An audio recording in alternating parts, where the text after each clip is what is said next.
কোনো নড়চড় নয়, মেগা নিলাম হচ্ছেই। তবে প্লেয়ার ধরে রাখার বিষয়ে নতুন ভাবনা বোর্ডের, বিস্তারিত জানাবো।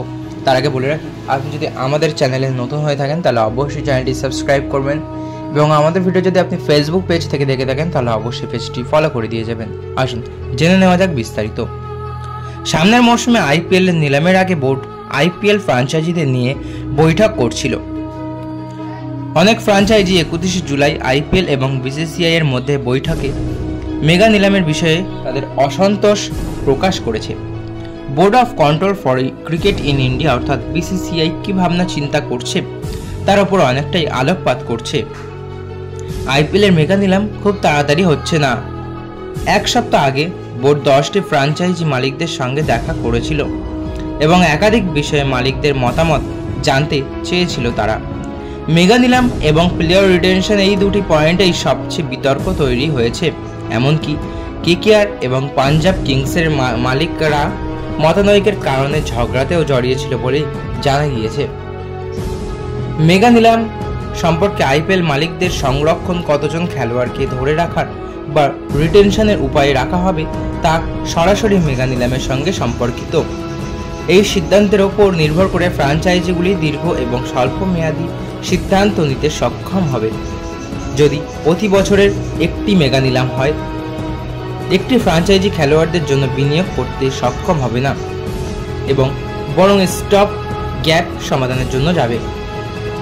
আইপিএল 2024 মৌসুমে দুই ফাইনালিস্ট সানরাইজ হায়দ্রাবাদ এবং কলকাতা নাইট রাইডার্স এই সমস্যাটি তুলে ধরে। এই দুটি দলই মনে করেছিল যে 2022 সালের শেষ মেগা নিলামের পর থেকে তারা যেভাবে দল গঠন করেছে এবং তারপর যদি তারা মাত্র 4 জন প্লেয়ারকে ধরে রাখার অনুমতি পায় তাহলে তাদের সব ভাবনা চিন্তার ব্লুপ্রিন্ট ঘেটে যাবে। কিন্তু বিসিসিআই মেগা নিলাম বন্ধের পথে হাঁটবে না। ক্রিকবাজের মতে বোর্ড আইপিএল এর মেগা নিলাম বন্ধ করবে না, তবে ফ্র্যাঞ্চাইজির আগে যে সর্বাধিক 4 জন প্লেয়ার রিটেন করার অপশন দেওয়া হতো তাতে পরিবর্তন আনা হতে চলেছে। 6 জন খেলোয়াড়কে ধরে রাখার অনুমতি দিতে পারে বিসিসিআই। এছাড়াও রাইট টু ম্যাচ অর্থাৎ আরটিএম ফেরানো হতে পারে। দলগুলিকে আরটিএম এবং রিটেনশনের যৌথ উপায়ে বেশ কয়েকজন খেলোয়াড়কে ধরে রাখতে পারে। 2018 সালের মেগা নিলামের পর থেকে আর আরটিএম বিকল্পটি ব্যবহার করা হয়নি। তখন একটি ফ্র্যাঞ্চাইজি সর্বাধিক 5 জন ক্রিকেটারকে ধরে রাখার অনুমতি দেওয়া হয়েছিল। পাশাপাশি আরটিএম ব্যবহার করে 3 জনের বেশি ক্রিকেটারকে কেনা যেত না। আর একটি এজেন্ডায় মিটিংয়ে প্রবল চাঞ্চল্য তৈরি হতে পারে। বিভক্ত কারণ সমস্ত দলের নিজস্ব পছন্দের তালিকা রয়েছে।